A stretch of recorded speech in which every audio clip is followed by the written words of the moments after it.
And welcome in to Judd's Hockey Show / Wild Vent Line. We are here for you again, Zolgad and Declan Goff.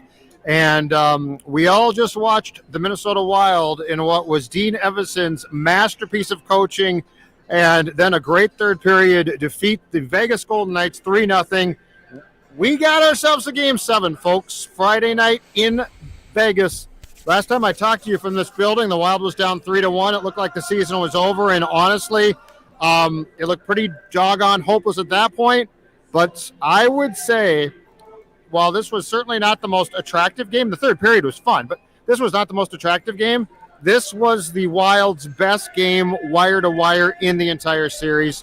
They did exactly what they had to do in the third period. They got performances from guys like Fiala, Declan's guy, who, by the way, to defend him too, has had a great series. Like, he's had a really good series. So, like, he did not wake up. He was rewarded tonight, but, you know, he went into this game, I believe, in the first 5 games with 18 shots on goal. Yep. I'll hold my takes. Takes. No, but I mean, he deserves credit for credit for tonight, but he also deserves credit because he's played very well.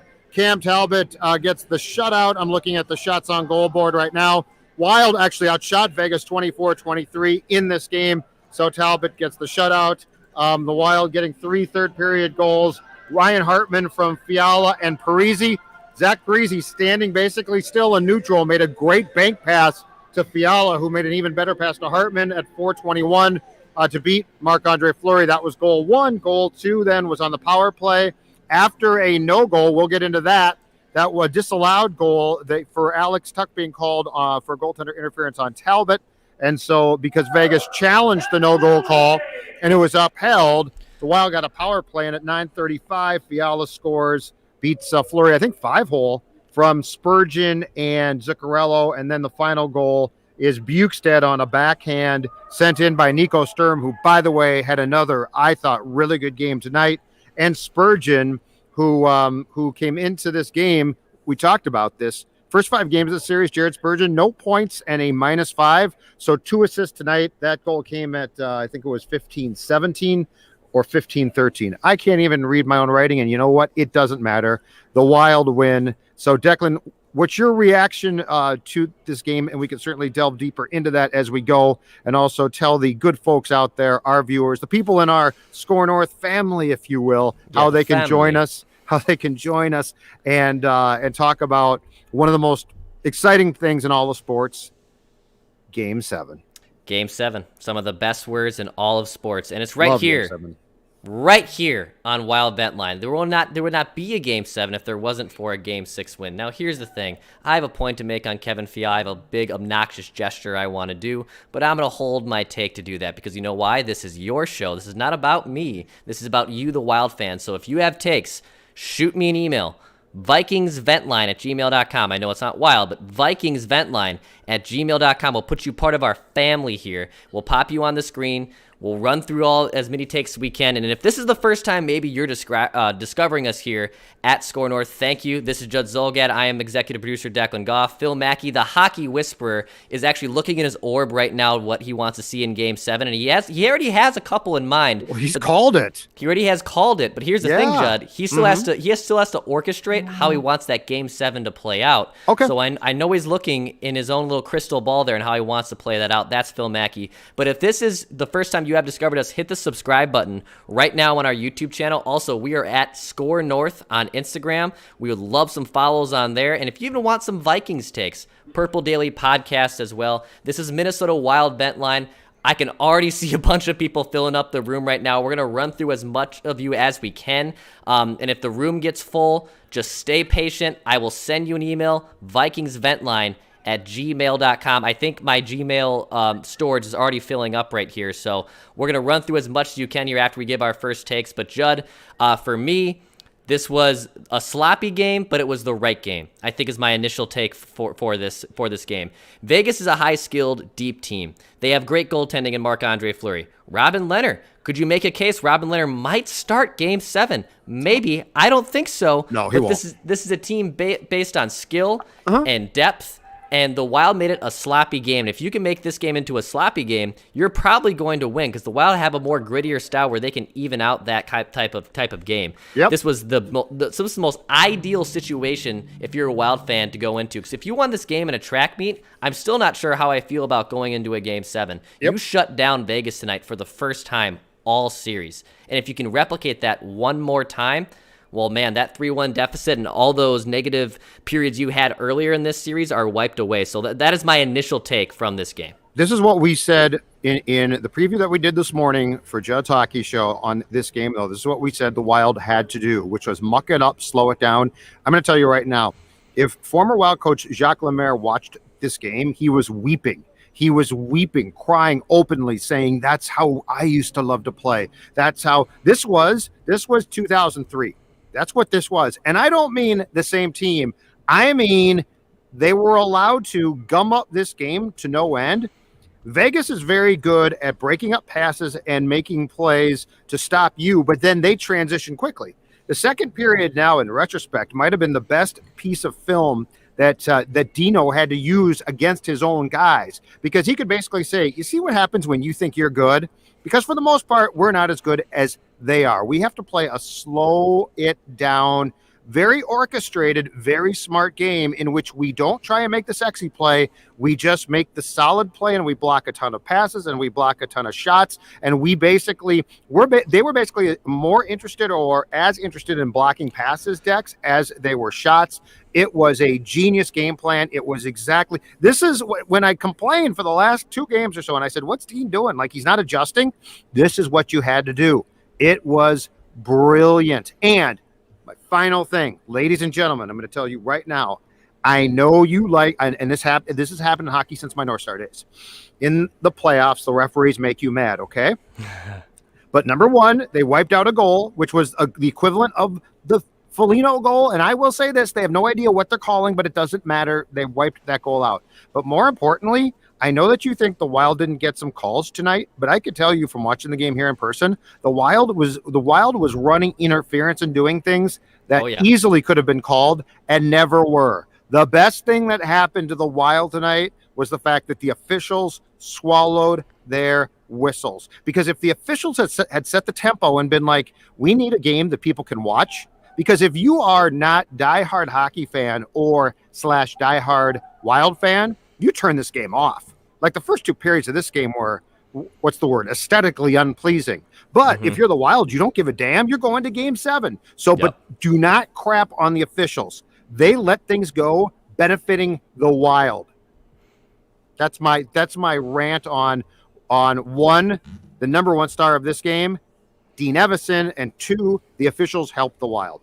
So if those are your first 2 stars, then let me just pour a little something for the 3rd star, because it starts with number 22. Oh, yeah. It starts with number 22, Kevin Fiala. Here, let me make sure I get it on the screen here.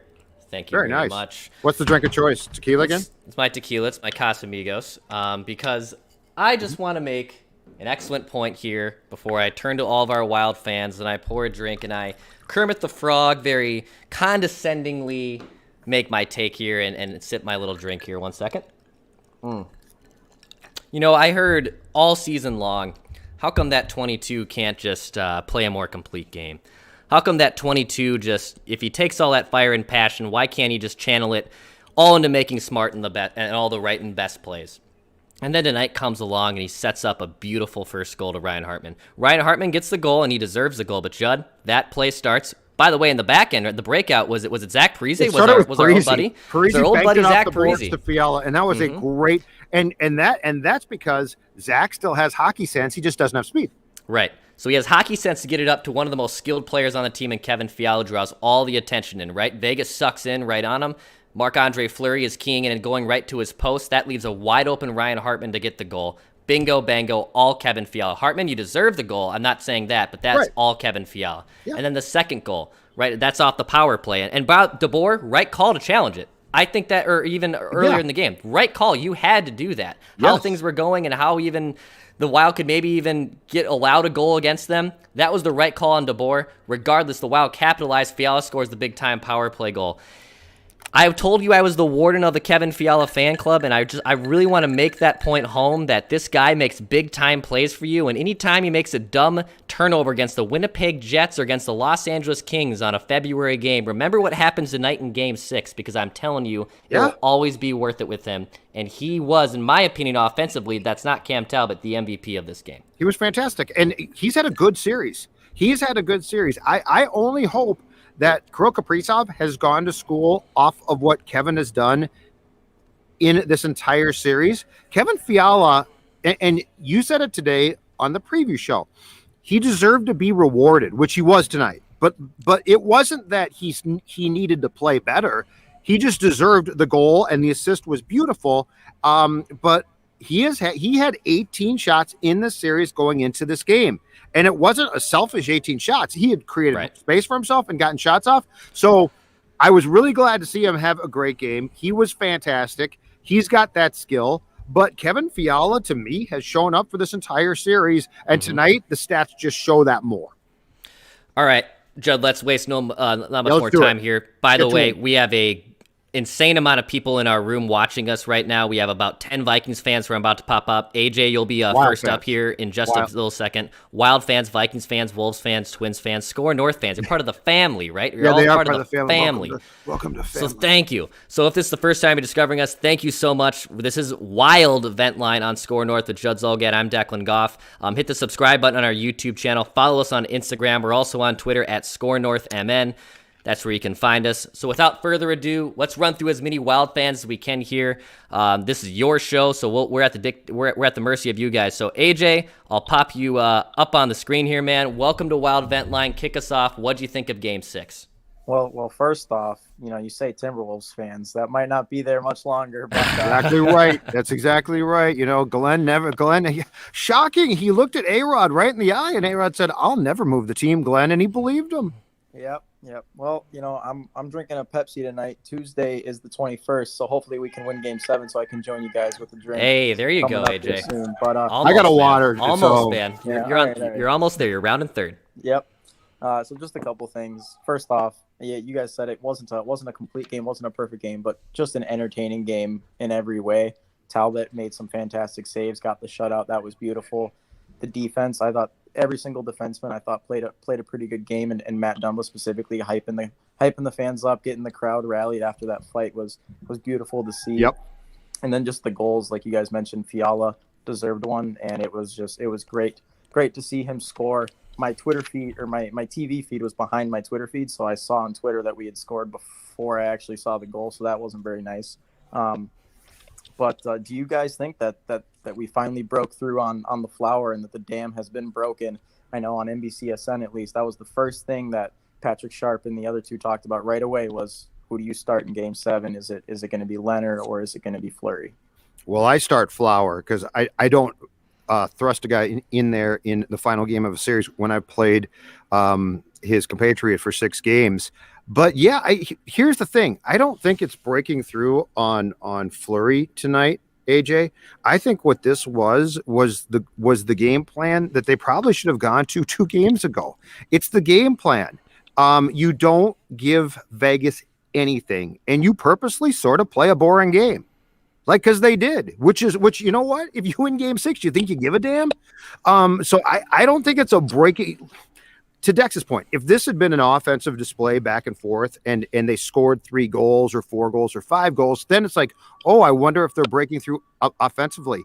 But if you look at the goals tonight, or at least the 2 even strength goals, they were basically generated through good defensive play and mistakes. The Parisi, so the first goal starts like this, and this is where the Wild was so good tonight and what impresses me because I wanted to see this. Vegas gets into the Wild offensive zone, and instead of the Wild defensemen backing up, which they were doing in the second period of Game 5, right? Oh my God, here they come. We got to back up. Spurgeon stood his ground. Puck gets turned over to him. He very calmly gets it out towards Parisi. Parisi makes that great bank pass off the boards. Fiala makes his pass. That was born, though, of the fact that the Wild was patient and smart and didn't retreat. Goal 3, Bukestad goal, same type of deal. Bad play by the Golden Knights. Wild jumps on the opportunity, transitions quickly. So I don't know that I don't think they figured out Fleury. I think what they did was they finally played a game that suits what they can do well and what will frustrate. And make no mistake, the Golden Knights were getting frustrated, which is a beautiful thing. That's great. So I think tonight was a game plan that exploited the weakness of the Golden Knights. Because if the Wild tries to go punch for punch, they're going to lose. Like we've seen that for the most part. Game 5 was just weird, but for the most part, they're going to lose. Tonight's game is the master plan. I mean, that's what you have to do. The key to it, though, is the officials have to let everything go because you are committing penalties in today's game. So, for sure. And I think, but I mean, that's fine if they're not going to call it. I'm not going to complain. Oh yeah. I think there's a big improvement in the neutral zone. Kind of, those transitions like you were talking about, especially, you look at that second period of last game. I mean, that's where we struggled. We couldn't get it into their zone smoothly without having to dump and change right away. Just one final thought. What do you guys think of Dean's nice light blue suit tonight? Dude, he has the finest suits in the league. I was a big, I don't know, AJ, if you've dabbled into Entourage at all, the TV show. No. So it was an HBO show. It was popular when I was in high school. I'm 28. And Ari Gold, Jeremy Piven, always had the finest suit. Well, he was a character for a lot of reasons in that show, but I will just say his suits are right on the Dean Evison on the game. They're pretty fine, good suits, dude. I know what you're saying. He looks straight out of Dumb and Dumber, but I loved it. He does. That's also true. Thanks, man. Appreciate AJ, it. AJ. Thanks for coming on, man. Appreciate you. Talk to you Friday, maybe. Yeah, those are some nice suits. Hey, we got an insane amount of people in this room here, Judd. So should we start running through as many calls as we can here? Yep. Let's just keep going. Again, this is your show. This is Wild Vent Line. Shoot me an email, VikingsVentline.com on Wild Vent Line. But I'll get you in the room. We have a full room. I'll keep sending out the invites when space comes available. Let's go to Matt. Matt, what's up, brother? You're on Wild Vent Line. How are you?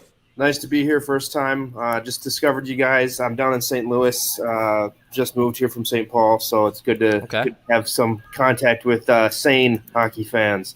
So I just wanted to, touch on what I saw today. First of all, we out-hit them 24-16, and that totally changed the game for us. We shut down Tuck being physical. I feel like every game that they've dominated, he's had this second period where he just explodes, and we don't know what to do with him. And this whole game, we were just like, just hit him. And it produced 17 takeaways to their 3. We were able to control the puck off that. For a team that looks on the ice like we're smaller than that team, we controlled the game physically, and I think it made an absolute, utter difference. And then, Parise, whatever downsides to him being on the ice there are, I think he brought that gritty style of play back. We were trying to make pretty passes, beautiful plays. You brought it up, I think, after Game 3 when they banked, the bank pass off the backboards and then they shot it in and it worked. Mm-hmm. That's how Parise scored. Parise's assists today, off the boards, everything. He's just he's adjusting for the fact that he knows he might be slower now, I feel like, and he's just playing smart, and it's bringing the whole IQ of the team up, which I think is helping a lot. Yep, so. And tonight's game fit his style too. Yeah. That's the thing. They didn't want to play fast, and they didn't, and that was for the most part brilliant. So, great stuff, Matt. Thank you. Yeah, Matt, thanks for coming on, man. Back again on after Game 7, which hopefully will lead to a Game 1 against Colorado. I will be here. Enjoy awesome, St. Louis, man. Enjoy St. Louis. Love a good St. Paul kid that still supports the Minnesota Wild. I feel that. Poor guys I know in that Blues, game really well. Blues and Cardinals country, and those Cardinal fans, according to our old friend Rami, are insufferable.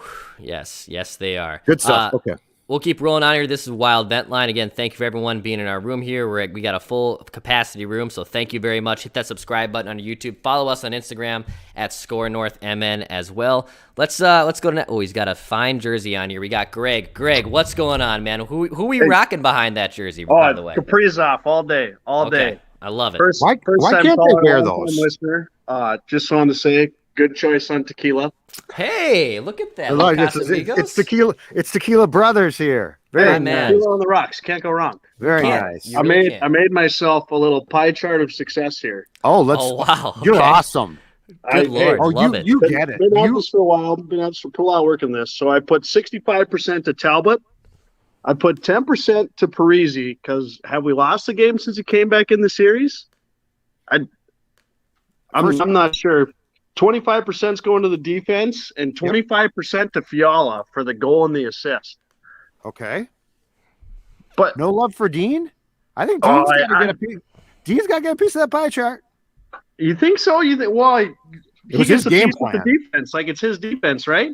I mean, he had the thought to put Fiala in. Like, why not just give him the whole pie? I guess. But I mean, hey, he's winning. Isn't that good enough? He just gets a piece. But I'm just saying, this was the game plan they absolutely had to have. Anything else of trying to go mano a mano with these guys would not have worked. I thought this was absolutely outstanding. But I appreciate the pie chart. We kept up with them pretty good tonight, though. That was a great game. I loved the whole game. We actually played a full game today, and it was awesome. Exactly right. Greg, thank you. Great stuff. And love the pie great chart. Sweater. Man. Great sweater, yes. One thing before I go, though. Mm-hmm. Kaprizov had it behind the net, puts it between his legs to the guy right in front of the net. If this man had a decent center, it would have been 4-0. Mm-hmm. Like, get this man someone who can do something with the puck when he gets it to him. Like, can you imagine that? Yeah, next season, if Rossi can do what we think he can you guys imagine? Unbelievable. I know. Hey, it's gonna be so much fun. Thanks for letting me in, boys. It was a great game. Thanks, man. Greg, thanks for the you. pie chart. Thanks for the tequila shout out. Yeah, it's absolutely correct. I love a guy that comes on with a pie chart. Yeah, that guy just gets sort of set things straight. That does. Yeah. He definitely gets it. Who's next? All right, let's roll here with let's go with Seth. Seth, what's up, man? How you doing, dude? You're on Wild Vent Line. How are you, dude? I'm great. How are you guys? Doing well, there it man. is. Thanks for coming out. Nice. Oh, I love it. Let me start off with this. I think it was Judd that said earlier today 3 people that he wanted to see have a better game today, and one of them was Spurgeon. And Spurgeon looked good tonight. He looked good, especially on that power play. He looked really good. I'm not sure if he got an assist on the power play. He did. But also the tap on the butt to Suter after that big block in the third period. It was a great game. Great game by Spurgeon. And also sometimes you guys are iffy with Parise, but Parise had a game. And that one icing call, he was wheeling. He was wheeling there. He was wheeling. Been icing. You're right. Yeah. You totally I don't know. Do you guys think that we got it in 7? What do you think? Because you had Knights in 6. I had Knights in 6, but I will say this. I think the Wild wins now. One tonight's game plan can be repeated. Like if you play like they did tonight, it's gonna continue to frustrate the Golden Knights and make life tough. And 2, now the pressure shifted because they're going home and they were up 3-1. It seemed like the pressure was on them tonight. It really did. Yeah. It seemed like the momentum from puck drop. I the whole series, I never saw once that it seemed like Vegas was like on their heels for more than 7 minutes, but it seemed like for a good 40 out of the 60, maybe 50 out of the 60 minutes, Vegas was dealing with the Wild speed, pressure, a lot of big hits. Dumba, I mean, I think he had an amazing game. Bonino Puck was great. I think everybody except for Rask had a great game. There he is. There he is. He certainly had chances. He did. He had the not have a breakaway. great He had the game. breakaway. That spot. And didn't you know too, right when he was coming in, Seth, at right at the minute, you're like, oh, that's the last guy I want. I thought he would alone. go backhand. Go backhand. Why not? That's what you said. But yeah, That's what you said. Thank you, Seth. Hey, of course, love the show. Thank you. Hey, man, Thank you. appreciate you Great. coming on. Nice jersey. Oh, when that happened too, I was just like, oh, of all people, Victor Rask coming in with no move, no finish. This will not end well. Well, as Greg said, can you imagine when 97 has a center who he can work with? Really? Right. Because Kaprizov, God bless Kaprizov, he's setting Rask up like Rask is good. It's true. Like he doesn't hog the puck. He'll be like, "Hey, Victor, here's the puck," and Victor's like, "Is that a puck or a grenade? I don't know. I don't really want it." So, all right. Let's keep moving on here. This is Wild Vent Line. If you want to get in on the show, shoot me an email. It's vikingsventline@gmail.com. We're going to roll through as many calls as you can. This is Score North. Judd Zolgad. I'm Declan Goff. We're part of Mackey and Judd, and as well as Purple Daily. Hit that subscribe button. Follow us on YouTube, also at Score North. Judd, you know what? We're gonna turn to a friend of the show, a contributor to the show, who's usually on Purple Daily with us. But we're gonna get to our guy Tyler Fornes of Climbing the Pocket. Tyler, were you watching some hockey tonight? Oh, hey, I'm a Minnesotan. I always watch hockey. Nice. Yeah. Welcome to the show. What's going on, man? Oh, not much. I got off work to be able to catch the third period, and I got to say, we got to give a Paul Fenton shout out tonight because the only good thing he ever did for this team was acquire Kevin Fiala. That's right. And and one of the things I've kind of noticed with this series is it's never been about effort. It's always been just about execution and having the puck luck just go your way. And I think the last two nights have really exemplified that. Like in game 2 or 3, that Fiala goal probably doesn't go in and probably gets deflected, or Fleury just performs some magic. And those things fell for us tonight. And when you see the consistent effort and everything you're doing stays the same, you're going to see results from that. And the fact that you have Kaprizov finally starting to really play well and be an effective part of this team. Fiala's getting points. Spurgeon's getting points. All those things are really starting to roll, and you have Talbot just playing dynamite on the back end. Yes. It's been really nice to see that effort just turn into success. And I hope that this isn't a mirage from Talbot, and I hope this is more of a trend, because if he continues this run, I'm not going to be hyperbolic and say this is a Stanley Cup team, but if you have a goalie playing like that, that's how you win a Stanley Cup. Absolutely. And how nice is it to see a wild goalie playing like that? It has been a very long time, Tyler. Mm-hmm. It has been a very long time. And without him, game 5, you're done. You're just done. I mean, game 6 is not played because it's the Golden Knights in 5 games. But here's the thing that you said that I like a lot, because I think you're right. There have been times I don't understand what the Wild is doing, and I haven't understood the game plan. But unlike the old Wild of like 3 or 4 years back, I haven't watched this series at any point and thought they're sort of quitting. You know, they sort of gave up, like, because I used to think that where things would start to go wrong and they would just be like, okay, we're done, we're dead. This team, you don't have that. You have it at times where they're not playing an ideal game, and certainly being outshot 22-1 the second period of game 5 is embarrassing. But that was not a they quit.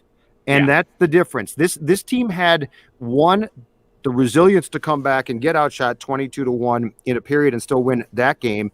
And tonight, after 2 periods of, just gritty, workmanlike, grimy hockey, they came out in the third and played damn well and scored 3 goals. So, this team just has, from the goalie on out, this has such a different feel than the team that was led by Dubnyk and Zach and Suter and that crew. So, great stuff, Tyler, though.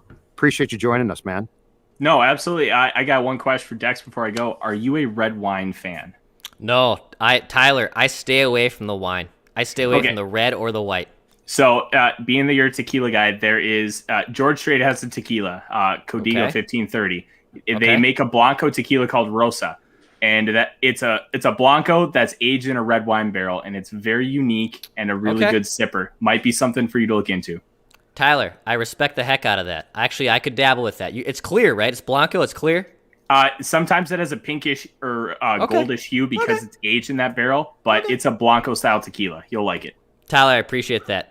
Tyler Fornes. Tyler Fornes, you're the best. Thanks, man. Thank you, gentlemen. Man. Have a great night. Thank you. You too. Take care. Tyler Fornes of Climbing the Pocket, which you can find also for a Minnesota Vikings mock draft and Minnesota Vikings news all season long. A deep knowledge of the draft. He is tequila football and wine. Obviously, you can't really make it anything. You know what? I'm sticking with beer. with beer. Good for you. Who we got next on Wild Vent Line, my man? Let's get on Schulte. Schulte, you were on last time. Ooh, we got a little baseball bat cup there. I like that. Yeah, Schulte, that's awesome. I love it. Oh, that's cool. Oh man, where do we go? This was fun. It wasn't it's like watching 03 all over again. It was a trap in the neutral zone. Slow down whenever you can. That's exactly. But the goal scoring was great. That was impressive. That pass by Fiala, you just can't get any better than that. And you kind of needed it to finally break through Fleury tonight. That was it. I think this game needs to be repeated for Game 7. Because we've seen them start fast, and then all of a sudden they just disappear. So why don't we just flatten it out and just stop them in periods 1 and 2, slow them down, and then eventually you're going to get the breaks like the 2-on-1 essentially. Just keep slowing them down until they give way essentially. And that's, for Vegas, and again, if you can pull off Game 7, same thing against Colorado, because that's you're playing against a neutral zone speed team. So Schultze, the only thing to keep in mind, and as far as Friday's game, you're 1,000% right. But the only thing to keep in mind is the officials have to be willing to let you get away with it. Right. Yeah. If they start to call interference, you're going to have to change things a bit. But if they're not, if they're going to swallow their whistles from the opening faceoff, which they did tonight, then you play the exact same game, and you don't care that it's basically 2 periods of boring, because the second period in Game 5 was a disaster. Right. Yeah. I mean, and this tonight, Game 2, it's weird because like in Game 5, it was like they struggled to know what to do with the puck, and tonight at least seemed competent to get it over the red line, at least in. They weren't getting necessarily the chances or the full press on a forecheck. Yeah. But the puck was at least deep and away from your zone where they can't get 22 shots, high danger chances. Exactly right. Exactly right. Thanks, man. Great stuff. Yeah, Schultze. of course. We'll talk to you guys later. Man. Enjoy it, Schultze. Thank you for coming on. Enjoy your beverage. Yeah, that is a good point. Isn't it weird, Judd, that I guess it makes sense, but I didn't think that the Wild would have a better chance to win a playoff game against Vegas, basically playing a more brutal and grittier and uglier style, right? If tomorrow you said there's 2 paths to win for the Wild in Game 7, I should say, and not tomorrow, but on Friday. If there's 2 paths to win on Game 7, do you want to go on a track beat and see where it goes from there? Or would you rather be in a slop fest, low scoring, maybe the winning team only scores 2 to 3 goals, but do you want to take those chances even with Marc-Andre Fleury in net, who can obviously steal a game here and there? I think the best path for the Wild to win is the latter, is to make it sloppy and to make it that way, because I don't think you can win in a track meet against them. No question. You have to slow it down. You have to. They are and what? Pacioretty didn't play tonight. McNabb didn't play. Reeves didn't play, which actually does help you be more physical against the Golden Knights, because Reeves can't come out and beat your guys up. But they are still overall a more talented overall. So you got some great players, or some really good players. Overall, they are more talented and more skilled than you. So the answer is to slow them down. What they did tonight is what I wanted them to morph into halfway through the second period in Game 5. That's what I didn't get. Like you have now entered a track meet, and they're going down. I mean, that was literally a period of they were skating downhill and you were skating uphill. And I got bad news: when the ice is tilted like that, you ain't going to win. You're going to get outshot and out hustled and outplayed, and it does not mean you quit. But what we saw tonight, and I'm going to give Dean a ton of credit, because I think he showed them film and said this is how we have to play, and credit to players too. They bought in. Nobody, in my opinion, tonight, nobody got over their skis. Fiala played a great game, but he didn't play a selfish game. Everybody said, whatever we need to do, we'll do. And I thought it was as good a game plan as this franchise has had from a team in a single game in a hell of a long time. Absolutely. Who we got? All right, let's keep rolling here on Wild Vent Line. Thank you for everyone for hanging out. This is Score North. We appreciate you guys. I'm ready to make sure you guys know. You ready to go? Alex's note here to us. Which one? No. Running to the bathroom, don't put me on. Yeah. So if you see him, you got it. Just wait a while for Alex. Okay, well, it's even better because I was going to go with our guy Steven here, who's decked out in his Wild gear. Nice. Steven, welcome to Wild Vent Line, man. What do you think of Game 6? Oh, it's so hard to not be happy. I think my heart is finally starting to calm down. I was on edge all game, but that third period really did it well. But first things first, Dex, I know you're the warden of the Fiala fan club. There he is. Proud member since day one of the Fiala game club. Now more than ever, beautiful night. So happy for my guy, our guy. But it had to be talked about, right? Would it be a Wild Vent Line if no one talked about our favorite player to have never touched the ice, Matt Boldy? Because I have a fun little story. So I go to Iowa State University down in Ames, which is about 45 minutes north of Des Moines, which, as we all know, is the home of the Iowa Wolves and Iowa Wild. Yep. So back in 2018, the Wolves played a preseason game here. They brought up the Iowa Wolves court, and that was when Derrick Rose was on the Wolves. And of course, there's a bunch of Chicago kids, a bunch of Minnesota kids that come here, right? So all game long, everybody was chanting, "We want Rose." and Thibs never played him. And I can't help but feel that this is like the exact same thing with Boldy. We are all chanting, we want Boldy, and we're not seeing him. Mm-hmm. Not to say that didn't work tonight. Yeah, but I think, Steven, to your point, look, if you want to try to get by Vegas with the current plan you're using, look, it's 3-3. You've played 6 games. It's been even. You dominated them in the regular season. All right. Okay. Don't have to play him in Game 7. You don't have to play him in Game 7. I'd like to see him in Game 7. But if we get too far in front of our skis here, and you know what? I don't care, because usually I'm a snowboarder, so I don't even know what it means to get too far in front of my skis. But if we're looking at the Avalanche, if you're going to play Colorado in the second round, you will not stand a goat's chance in hell if you don't put Matthew Boldy in the lineup. You need that speed, you need that creativity, and it's game 1. You have a little bit more leeway. It would make a lot more sense. So, yes, this is still a show that's advocating for Matthew Boldy, and if the Wild don't want to do it for game 7, I kind of understand it. The recipe has been working, per se, lately, but in general, you need him long-term, though. I think you need him long-term. So, it looks like right now that they have no real interest in playing him. It turned out that he took part in the skate this morning because there was some fear that a player might be injured and couldn't play, and so they sent everybody out for the pregame skate. And Steven, they basically decided that the guys, I think it was Fiala and Bonino, were nicked up. They decided that they could play, and Boldy didn't play, but that was a backup plan. So that was never, like, at first I thought, oh, they're finally going to play him because he's got speed and he's got skill. That was not the plan. So I got bad news for us three and lots of folks. I think we want Boldy chant might be met with silence from the team. I don't think that they want to play him, and I don't get why, and I don't know why. But that was strictly if a guy can't play, Boldy will play. It was not a, well, we like Bukestad, but Boldy might be an improvement there. So that's the bad news there, I guess. I'm becoming more and more convinced that unless somebody really does get hurt, that we're not going to see Boldy in a game of significance until next fall. Well, you know what they say: if it ain't broke, don't fix it. So. Yeah, it's true. It's true. Hey, all right, Steven, man. Thanks for coming on Wild Vent Line, man. Go Good Wild, stuff, Steven. Let's win. I love it. Game 7. He's trying to say, let's win Game 7. Let's which win Game would 7. for us all. Let's sport Kevin Fiala. It's our native son. Did you notice? I don't think Foligno could shoot tonight. Yeah. So you said you texted me and Phil in our group chat, and you said that you noticed he could. I couldn't tell just from the TV side. You had a good angle from where you were, but there was one play. There were a couple times where he could have. And I mean, he's ordinarily an aggressive player. There were a couple times where he had chances to shoot, and he didn't, and tried to pass or dump the puck off. So I'm guessing it's a shoulder. I'm not positive. That's a total guess. But since the team won't tell us, I feel emboldened to guess.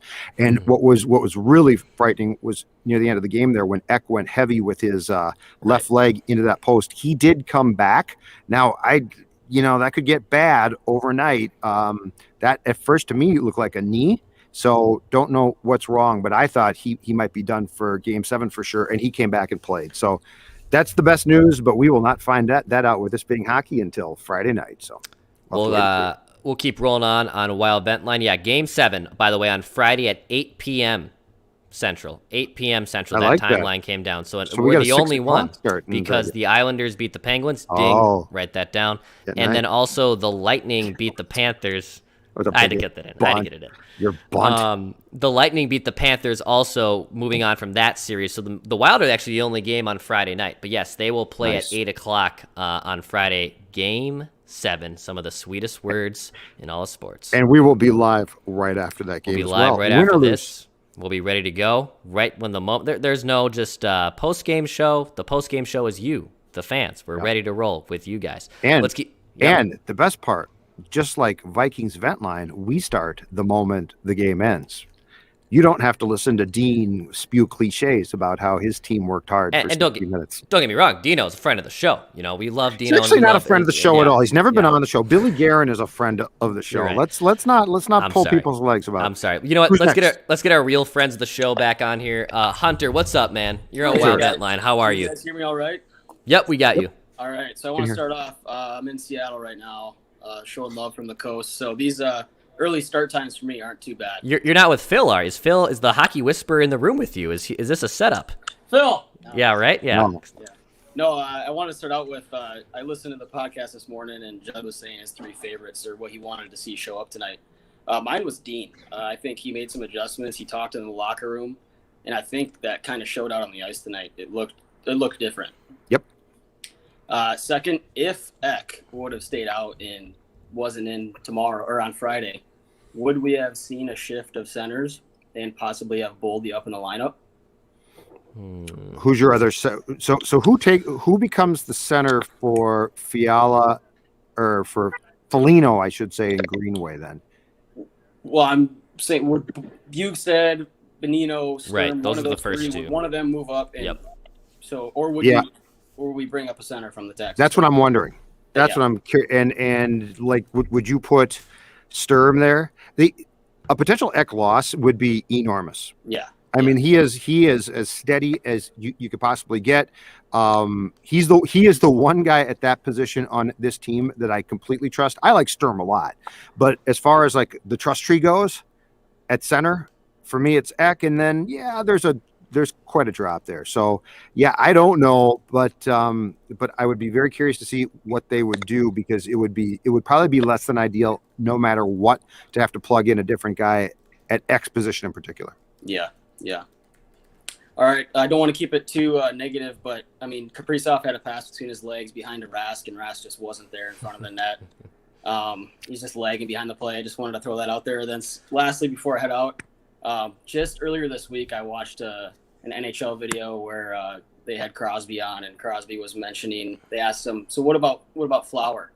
And Crosby just said 2 words. He goes, 5-hole. And that's what Fiala did tonight. And that's just oh, did he really? Yeah. Oh, funny. It stuck with me tonight as soon as I saw that goal. So I just wanted to leave that out there. But that's awesome. Thank you, man. Yeah, appreciate it, Hunter. Take care. Thanks for coming on. Yeah, that is interesting because, look, Flower's been dynamite, but if Sid the Kid's got a spot, and also I do feel like, Judd, and look, the Wild have won, obviously, games 5 and 6, so it's obvious here.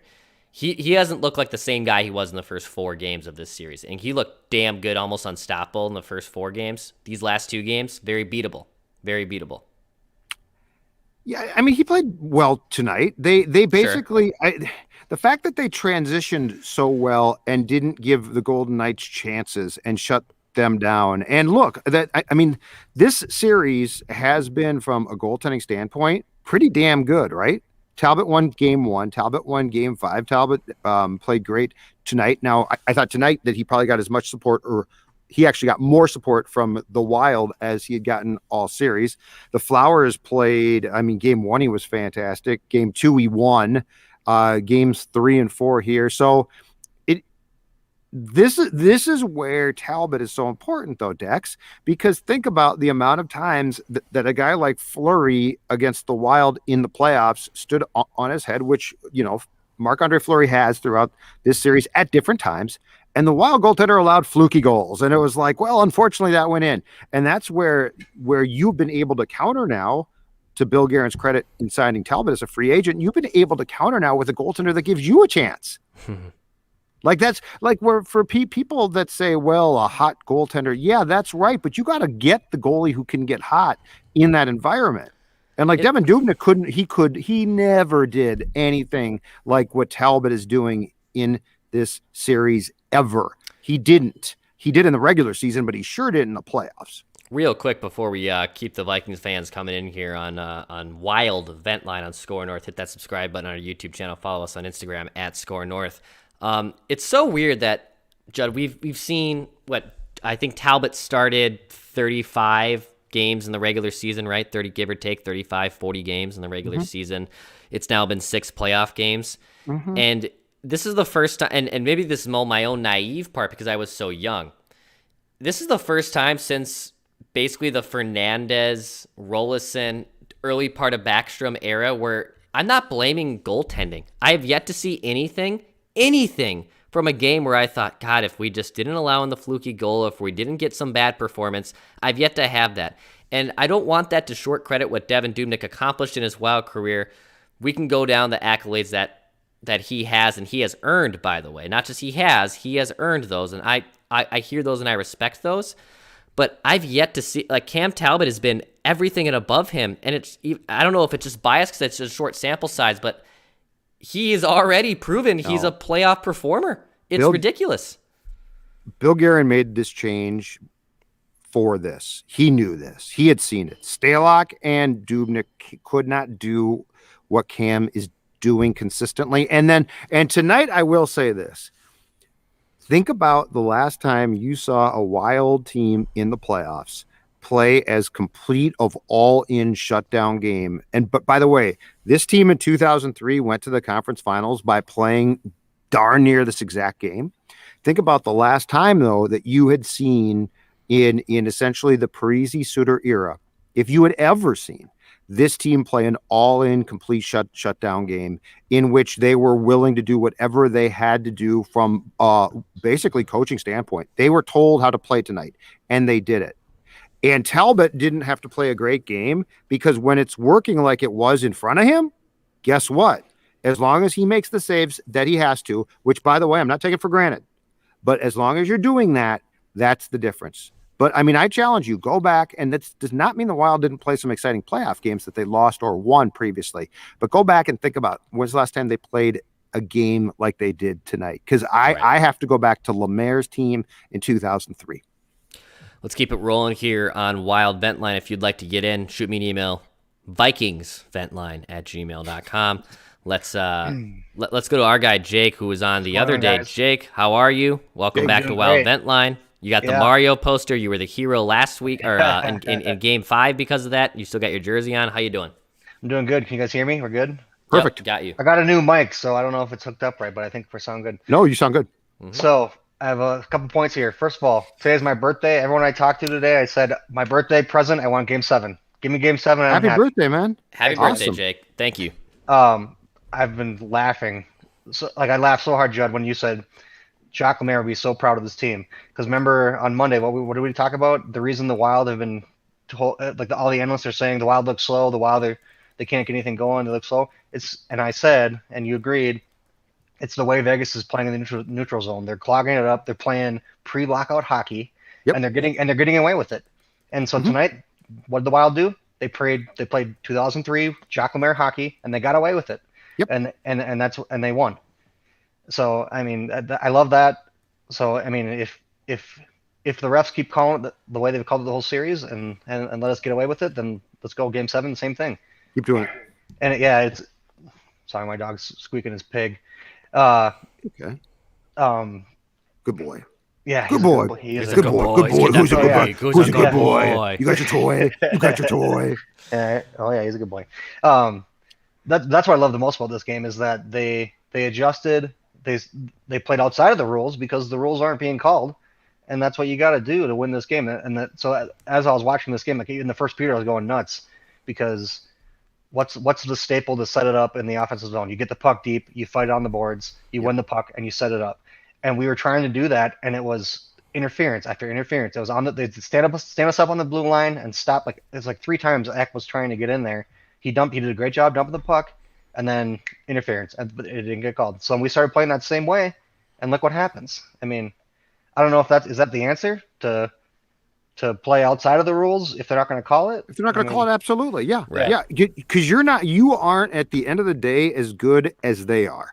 So like they can. So here's the thing with the Golden Knights where they've got an advantage on you, in my opinion. The Golden Knights can play sort of that trap game and stand you up at the blue line, but then what they do is they transition off of that and they can fly at times with speed. It's a hybrid. Speed, right?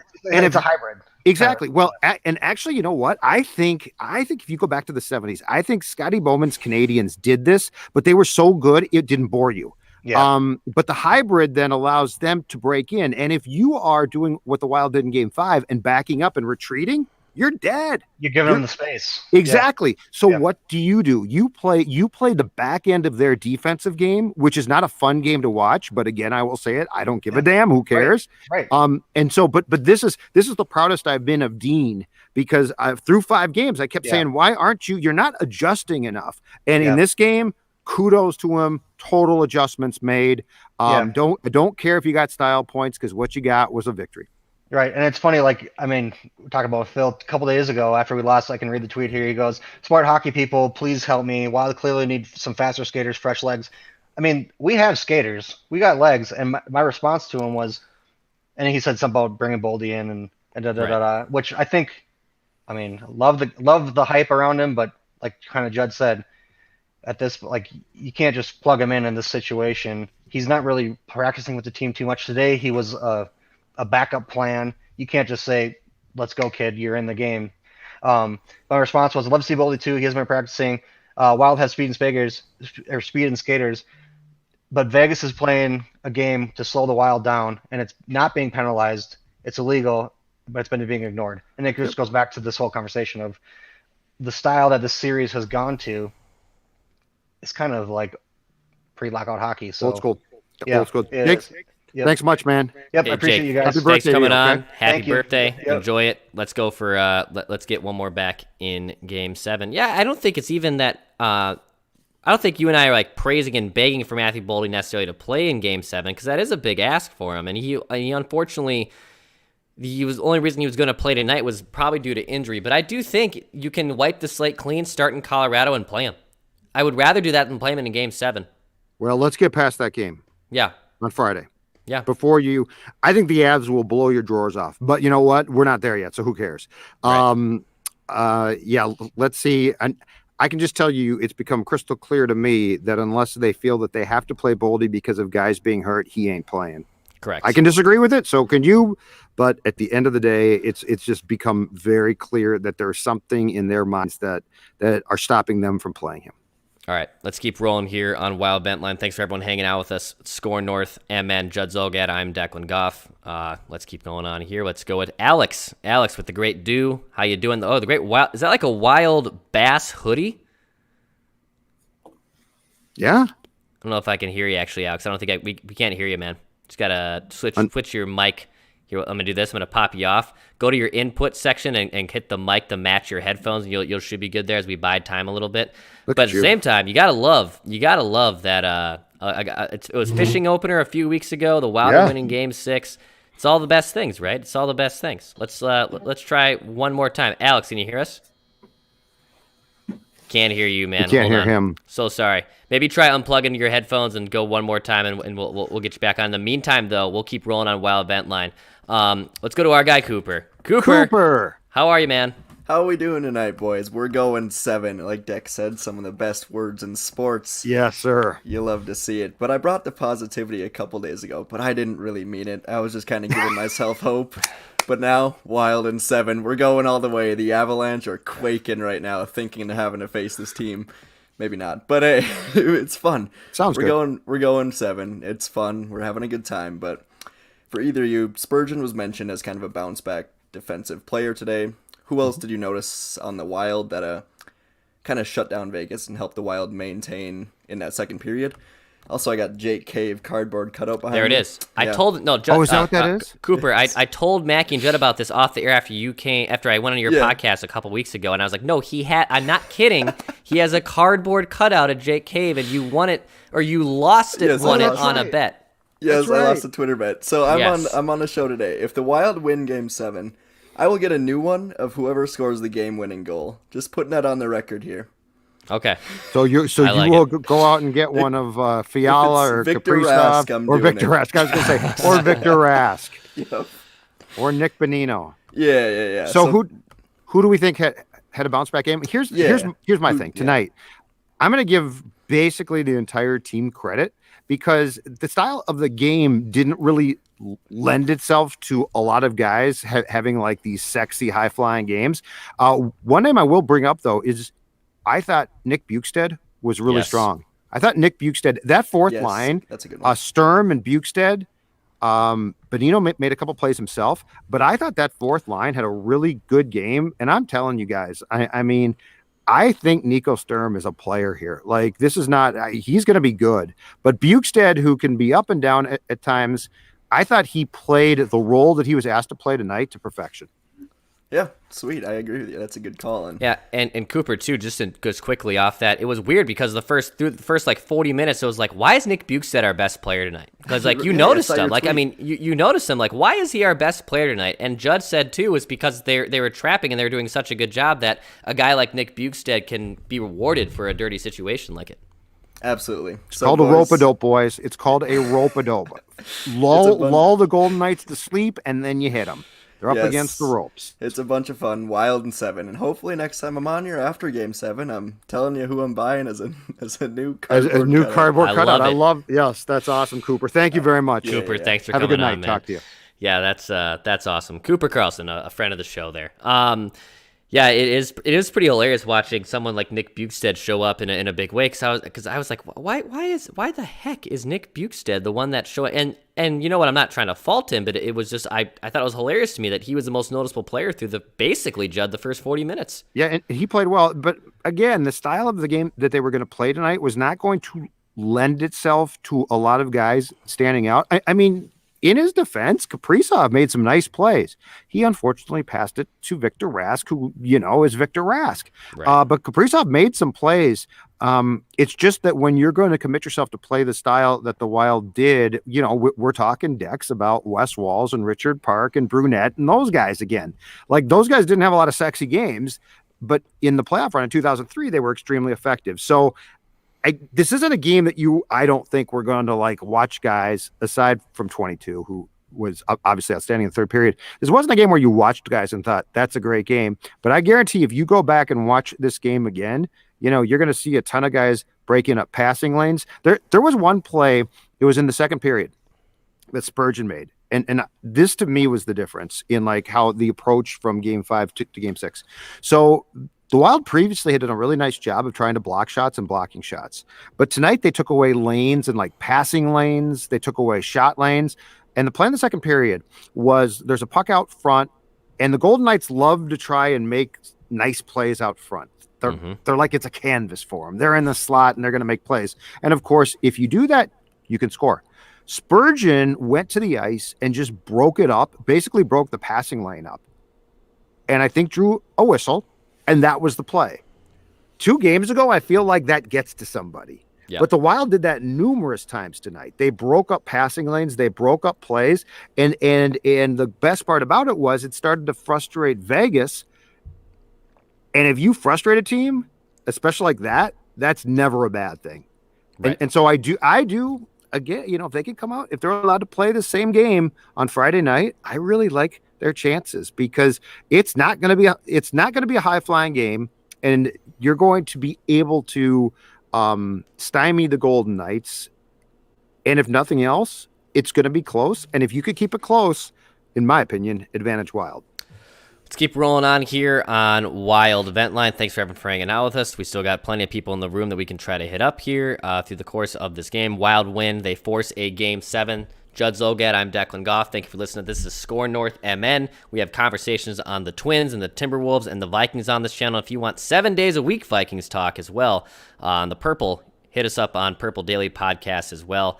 We have a YouTube channel and podcast feeds on Apple, Spotify, and Score North. Let's try them one more time. Alex, you have us this time? Yeah, you guys hear me? Yep, yes. We got you now, man. Hey, man. Yep, I apologize. Yeah, this is a trout fishing sweater, but it is a little bit wild centric, and I do have my my PBR again because I'm that's me.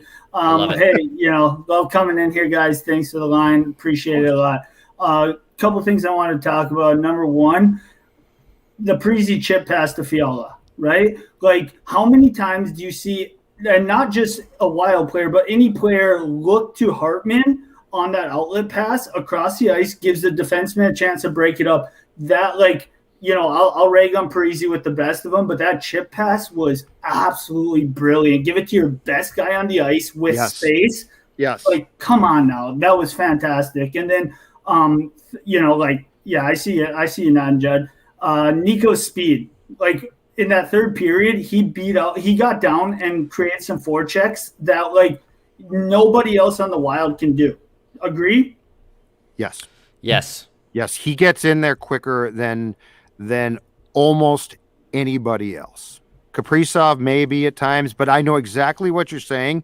And from that position where they don't have speed, it is absolutely imperative, which is why I was trying to politic for him to be moved up to, let's say, third line at some point, because he creates problems with that speed. And you know what? Unfortunately, Victor Rask has no chance of doing that. Like he's never going to get there. Yeah, 100% agree.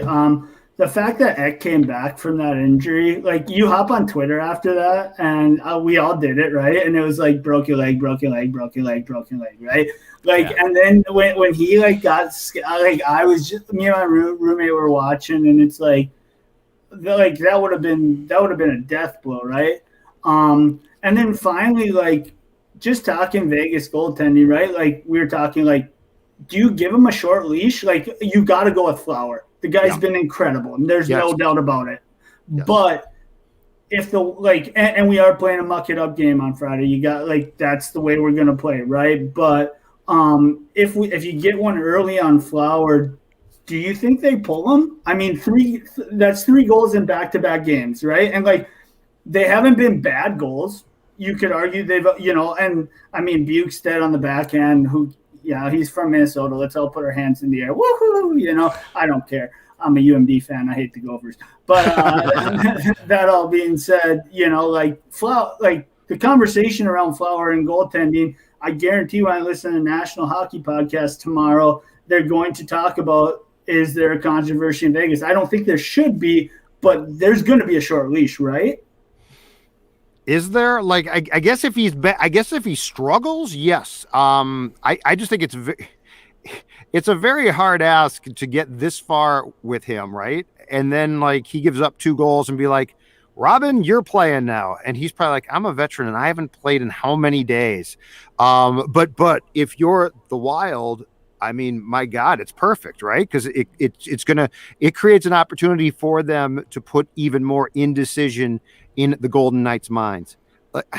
This is why I think a lot of things for Friday night, you guys, stack up in the Wild's favor. I really do. If they could, I didn't think they'd get past this game, but once they did, now you're going back to a barn in which you play really well in, or at least win a lot in, because they have. So I think they'll start Fleury for sure, and I would be curious to see how short the leash is, because you are putting a goaltender in a very difficult situation if it's too rip wild, and you're like, Robin, cage is now yours. Right, yeah, and hey, real fast, Judd, you said something that reminded me of another point. You were talking about Vegas, and last game, second period, the Wild could not come out of the defensive zone and make a pass, right? That third period of Vegas, they looked a step off in all their zone exits when they were trying to come into the zone, in the neutral zone.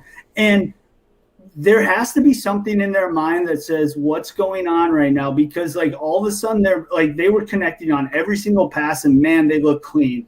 And all of a sudden it doesn't look clean anymore. And when a team doesn't, you saw it with Minnesota, if you can't connect through the defensive zone and the neutral zone, you're never going to get pucks deep with quality scoring chances. And that's exactly what happened until about 5 minutes ago in the third period when Vegas really turned it on and were looking for goals. But there's something there that they couldn't connect on basic passes. And so I don't know, it's game 7, let's toss it up to the win. It's going to be fun, but there's something there, guys. And hey, I appreciate you guys. Have a great night. Thanks, Alex, man. Thank Appreciate you so it. much. Great call. Judd, I think I have this hunch, man. I have this hunch they're going to go to Leonard in game 7. I have this hunch. Boy, I think they are. I think that's completely I think it's unfair to Robin. 2, I think it's unfair because this is not Fleury's fault, and he has played well. I mean, the Hartman goal was a great pass and an incredibly tough save. The power play goal, 5-hole, so that's not great. But the Bukestad goal was essentially a breakaway off a bad play by the Golden Knights. I think they go back to Fleury. But I mean, here's the thing.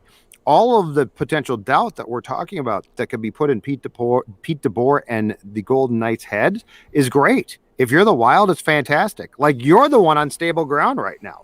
Who your goaltender is going to be. Your team has played, just came out playing an incredibly smart game. And again, I don't know. So the question now becomes this: what is the counter by Vegas to what the Wild did tonight?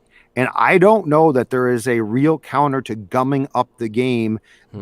The thing about it is the Wild has to remain committed to doing it, because it's probably not a fun style to play, and it's probably an extremely stressful style of play just as far as what you're doing. But if you're willing to come out there and do it, and again, the officials don't call it, if you're the Golden Knights, I don't think that there's a simple, well, we'll just outskate them then. You're not being allowed to skate.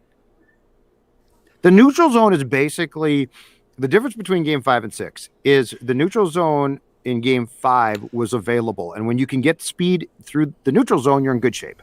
The neutral zone tonight was taken away to a large degree by the Wild. If they do that again and it's not called, like, you can't just counter it by being like, we'll get by them. Right. No, they're going to hold and grab you, which is very smart. We'll keep rolling on here on Wild Vent Line. Thank you very much for everyone for hanging out with us. We're going an hour plus. It's past midnight. We still got plenty of people in the room here. We'll be getting to your calls. You know what?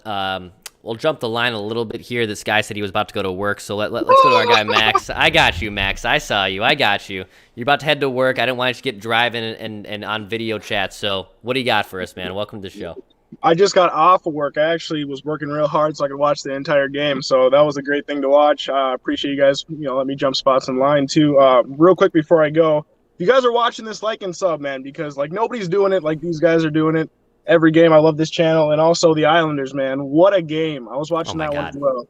What a game. And congrats to them. I remember last game or 2 games ago, I talked to you guys about consistency. I think that was last game actually, and hoping that they'd do that this game. And it's exactly what we got, and the cards fell as they may, or wherever the saying goes, and we won the game 3-0. So that was really cool to watch, and I'm hoping we can get that again in Game 7. If you would have told me at the beginning of the year we'd be Game 7 to go to round 2, I'd have taken that at that point. So I think that's super cool.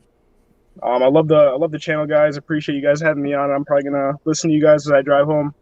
Awesome. Hey, appreciate that, Max. Appreciate thank man. you very much. Drive safe, and thank you for your support.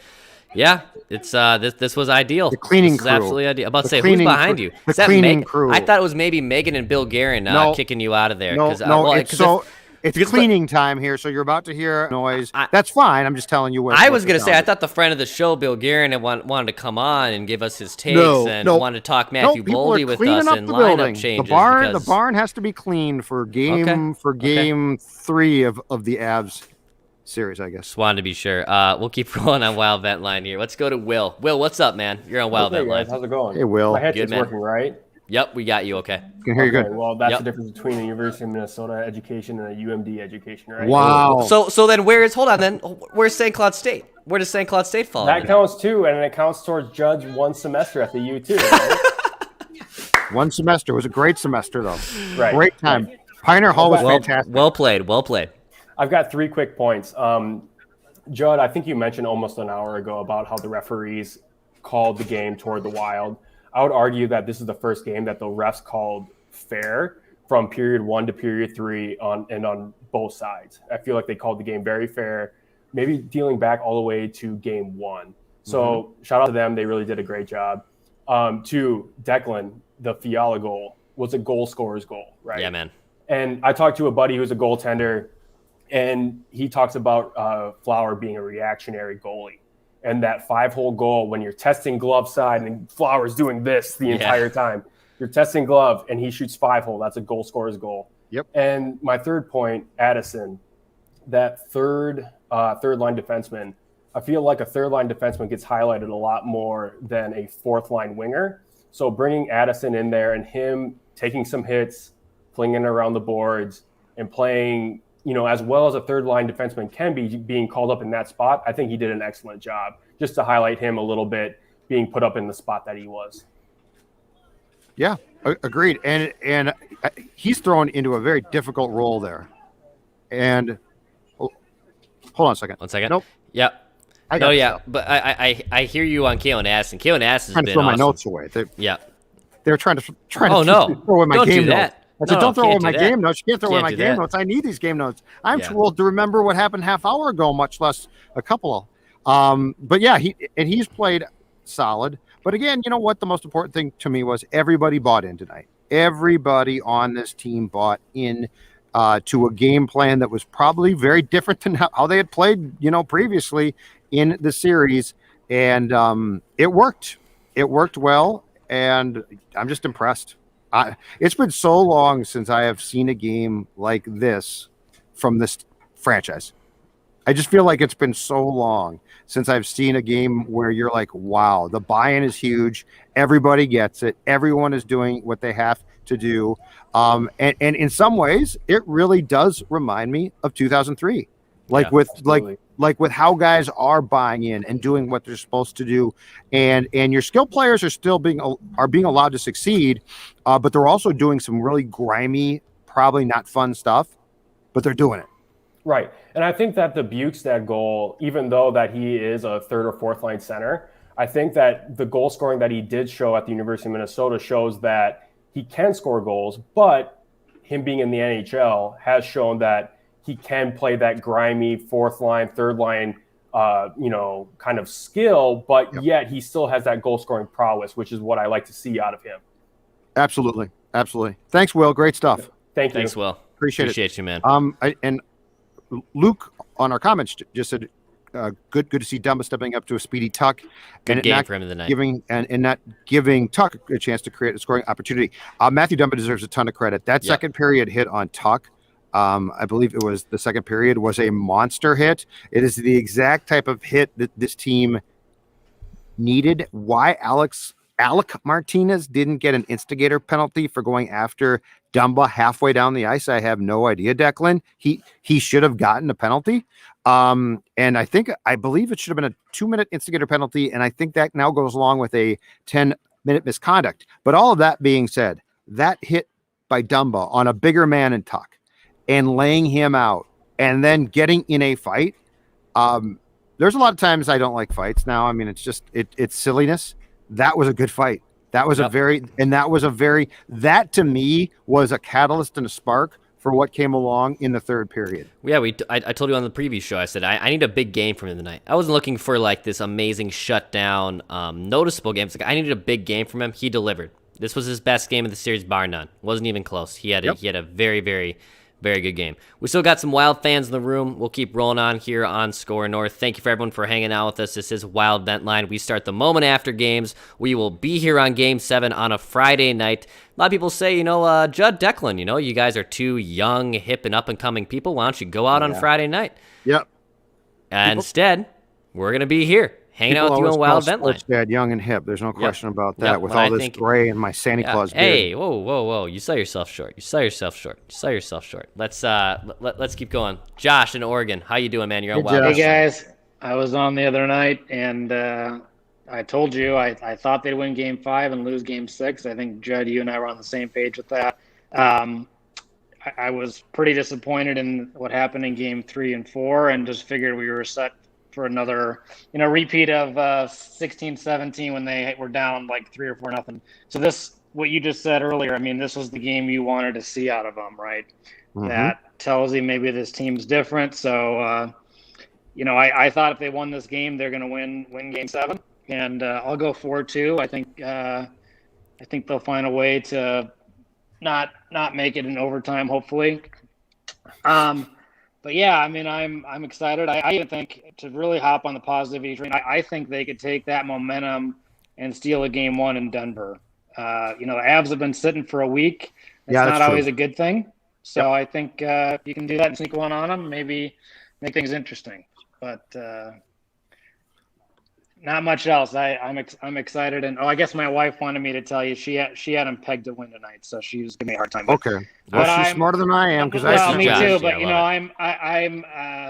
I was 6 years old when the Twins won the World Series, so it's a lifetime of disappointment since then. So, I know as I said about Kaprizov, we're owed something in this town. Damn it, we're owed something. I was negative 13 months, Josh, so I wasn't even alive yet. So I hear you. Yeah. I hear you. I was in left field. It was a lot of fun. Great. Josh, thanks for coming on Wild. 3-0 in Game 7. Timberwolves We're coming. 1-0 in Game 7. So it's one thing I wanted to add, I forgot. I'm curious to get your thoughts on. So Vegas, they're obviously the last team to blow a 3-1 lead, and I had forgotten about that game. They were up 3-0 in that game and lost to the Sharks in overtime. Almost blew a 3-1 series last year to the Canucks. They won Game 7. But I was almost wondering, do you think in the third period that pressure was starting to set in already for them. It creeps in the back of your mind. Maybe they didn't have the second period like they've had in previous games. I'm just kind of wondering. They definitely, and it could have been what you're talking about with the doubt creeping into their mind. That could have been it too. But I did definitely sense that they started to get frustrated. They weren't given what they had been previously, and I don't think they expected it to disappear as much as it did. So yes, I think that there is, going into this last game of the series, I think there's a definite frustration there from them, and that is going to do nothing but benefit Minnesota, because if you start off the game with them like trying to fight it a bit, and you play it smart, it's going to give you a definite advantage. And keep in mind too, home ice for Game 7 is going to translate in some ways into pressure on them, because if the Wild can get a goal, all of a sudden it's going to be like, oh my gosh, are we going to blow it again? So I hear what you're saying. Thanks, Josh. Great stuff. Thank you. Thanks. Appreciate it. Thanks, Josh. Appreciate you coming on.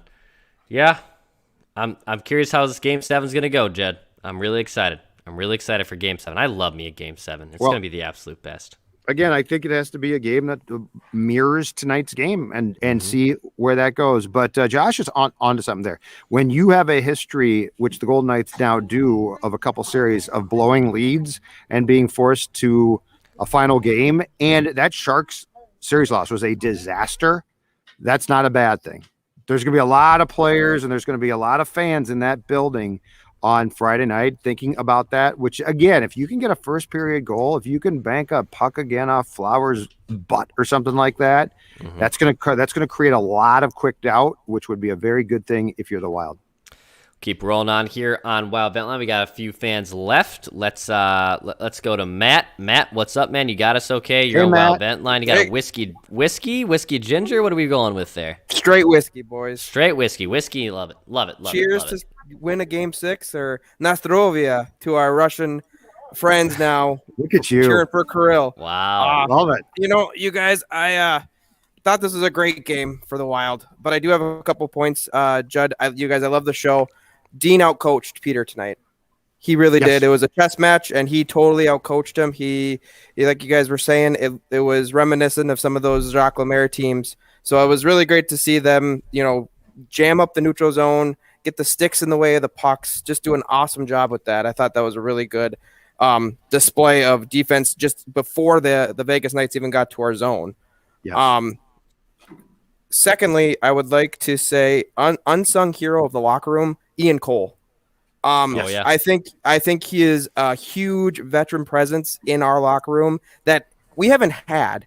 I've watched some of these teams in 06, 07, 08, 18, 19, whatever, and most of those teams would have crumbled in Game 6. But we have a veteran presence with Bonino and Cole, people that have won cups, and I think that's a huge, huge benefit to this locker room. It's enormous. It is enormous. And they know. So, and the thing that I love about Guerin acquiring both those guys at different points is the fact that because they won cups in Pittsburgh, that is such credibility, right? Like, it's one thing to be like, I'm a veteran player and you should listen to me. It's another to say, boys, I've won cups and I know what that takes. And again, I'll say this.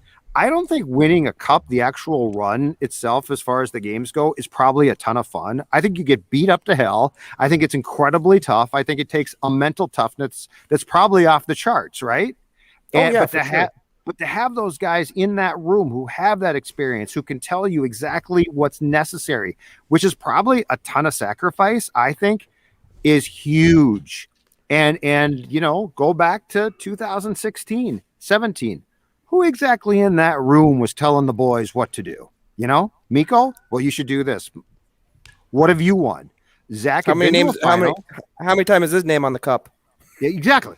So Dex and I have talked about this all year long. The acquisition of those two guys, they might not be the best players, but from a chemistry standpoint, it is huge. And I think if you take those two guys away from this team, they are not playing on Friday, and I think they probably would have been done in Game 5. I agree with you 100%. And just two more points. One, I know we're kind of hoping Kirill gets going here in one of a offensive explosion type game, but I was watching him, and I think it was in the third period, Vegas was rushing. He back checks like nobody else. And all of a sudden it was a 3-on-2. I think Vegas was coming on. Kirill was back before everybody else on the guy, getting the sticks in the lane. And I think that's better than sometimes putting the puck in the net because you're preventing the goals.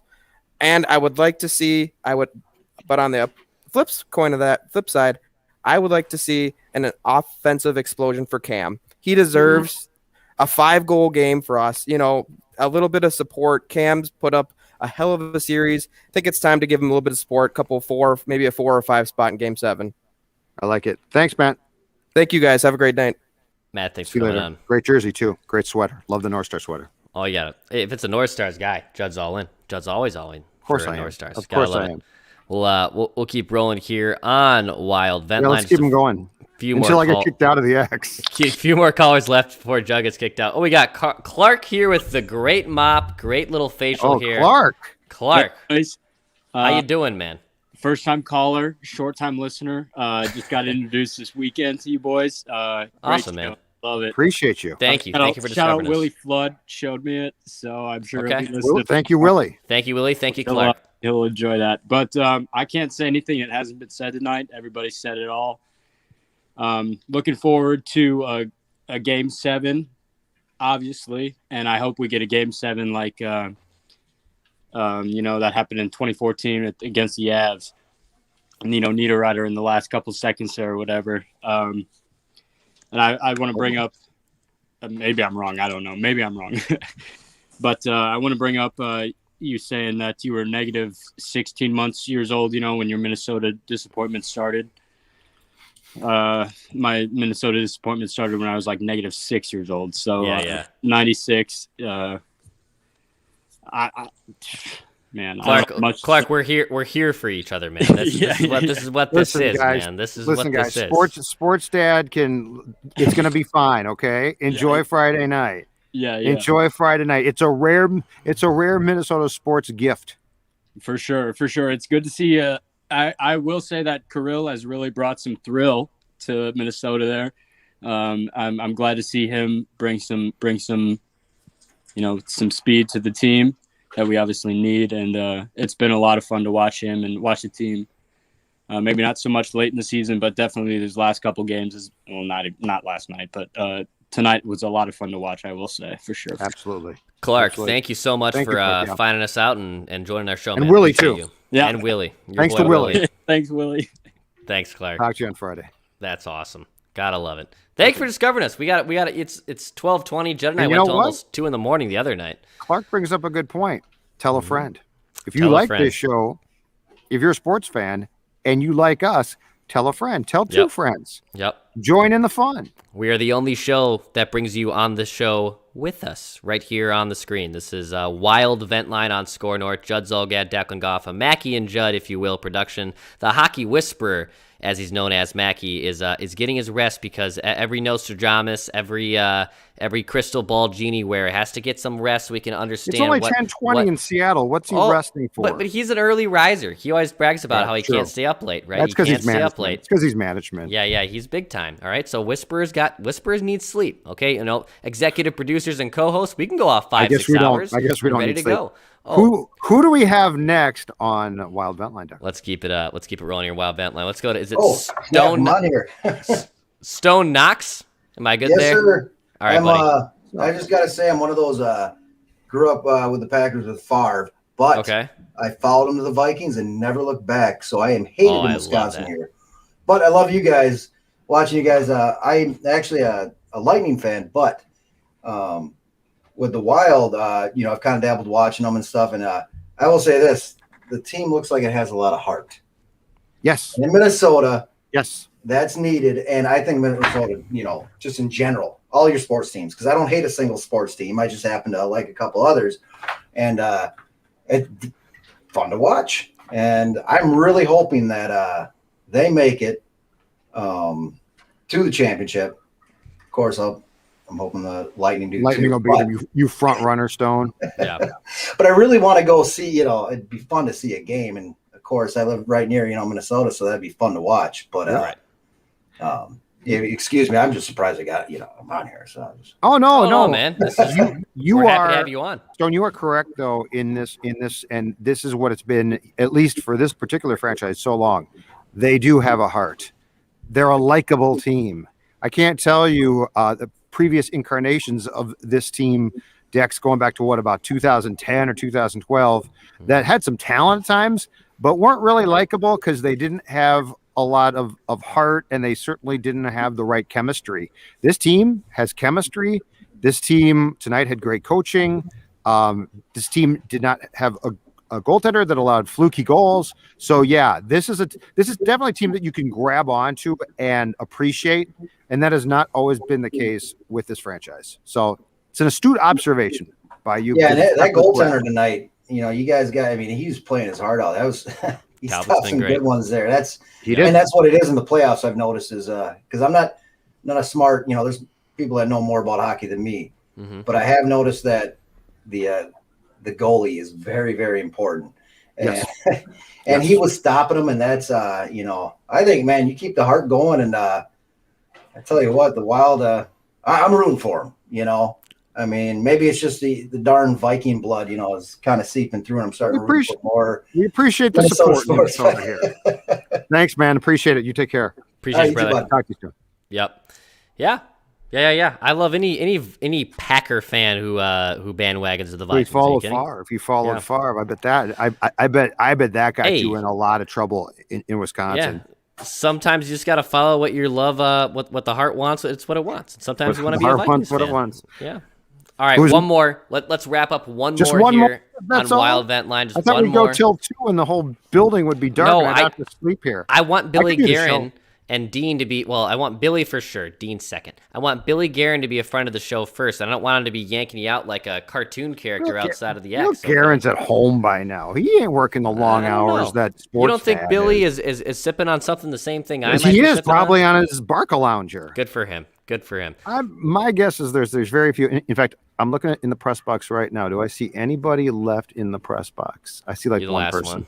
Wow. I see like one person. You're working hard. You know what? How's it going, guys? I'm about to say he's working harder as Carter right here. Hitting Carter. out. That's almost at 12:30. How you doing, Carter? I'm doing all right, guys. Hey, it's my first time on here. Super glad to be on here. Super nice good setup. to meet you guys. I appreciate it. Real nice setup. You sound good. Yeah, I appreciate it. Work hard at that. Just wanted to. I got a couple things. So, one, Parisi looked like he hasn't looked in 10 years. Honestly, he looks insane. He looked super physical. He looked quick. He looked like he had a chip on his shoulder. He looked like he had fun being out there.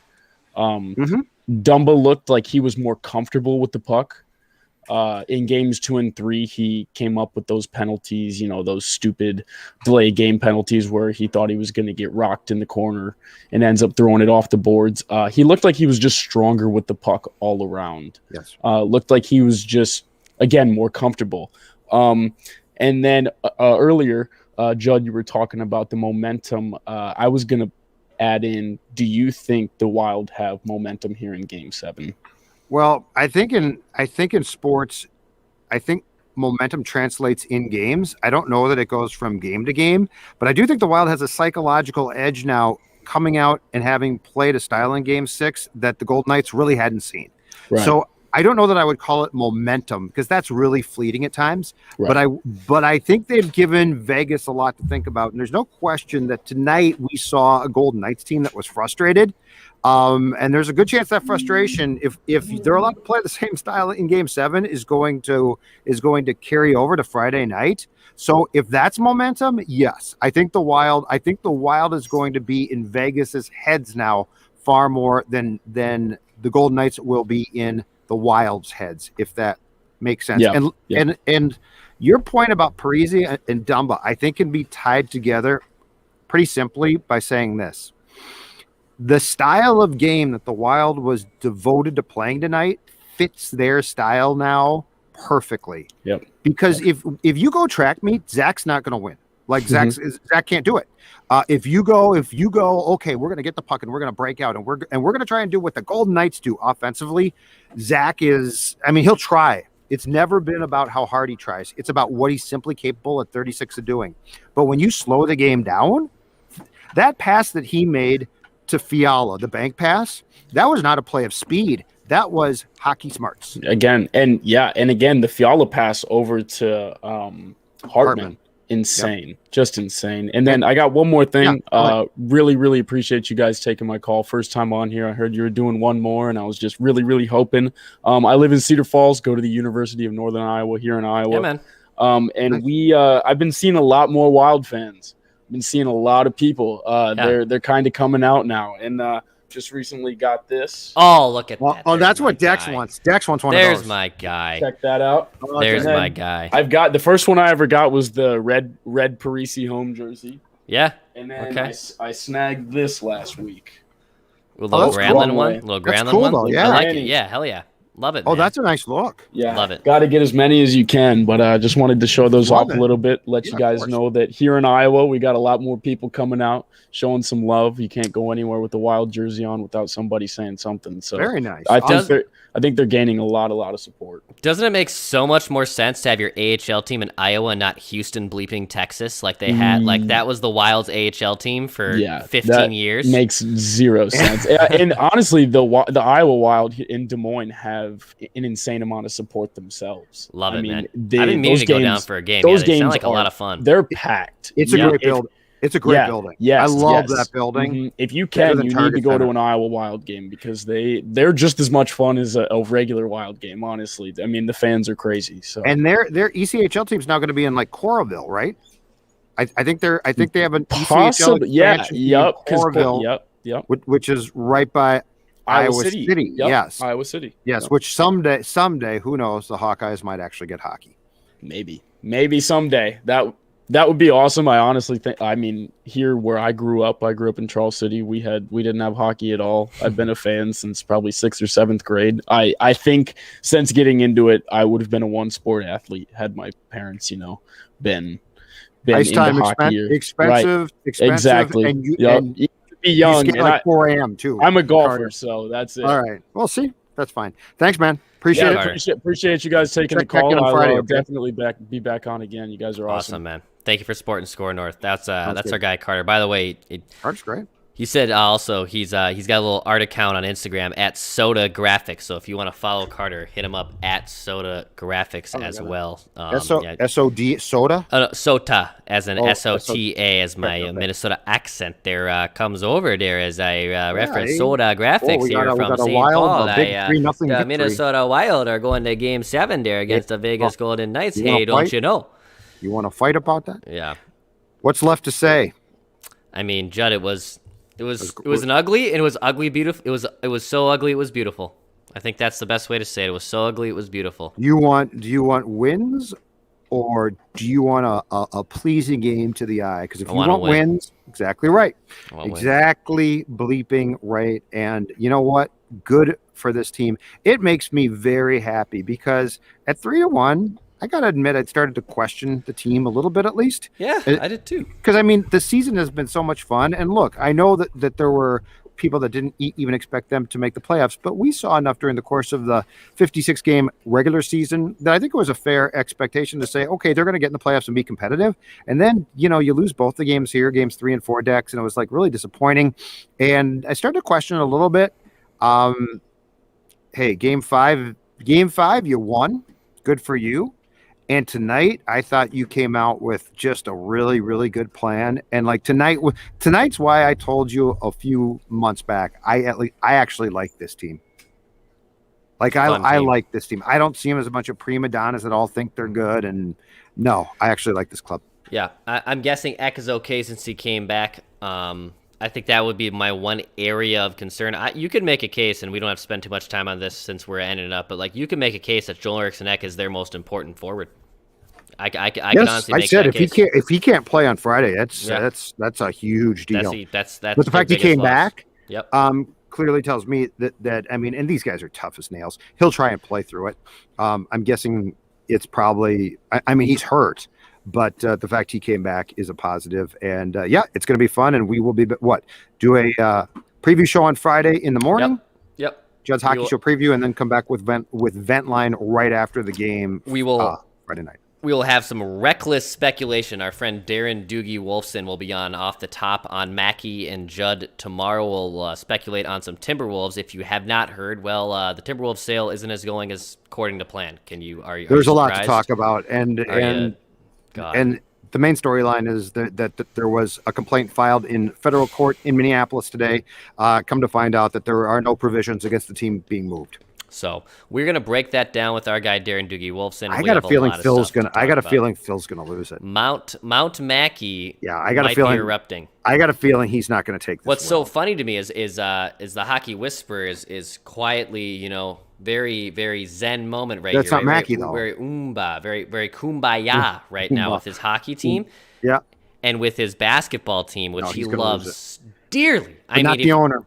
He is going. There might be a Mount Mackey erupting, and I'm not talking Mount Olympia, where he also resides in the same state. I think it will be Mount Mackey will be erupting in Seattle. So that'll be on Mackey and Judd tomorrow. Also, we'll be live on Purple Daily as well, and we will have that posted on our Purple Daily side. This is Score North MN. Thank you so much for you guys hanging out with us. This is the most people we ever had in a room for a non-Vikings related show. So thank you so much. Judd Zolgad, I am Declan Goff. Subscribe to our channel right here on Score North MN. Follow us on Instagram. We're also on Twitter at Score North. Like us on Facebook, for goodness sakes, if you want to be a bigger Hey, do friend everything. as well. Yeah, do it all. Do the whole thing. Do it all. But Do the whole appreciate bleeping you thing. Back on Friday.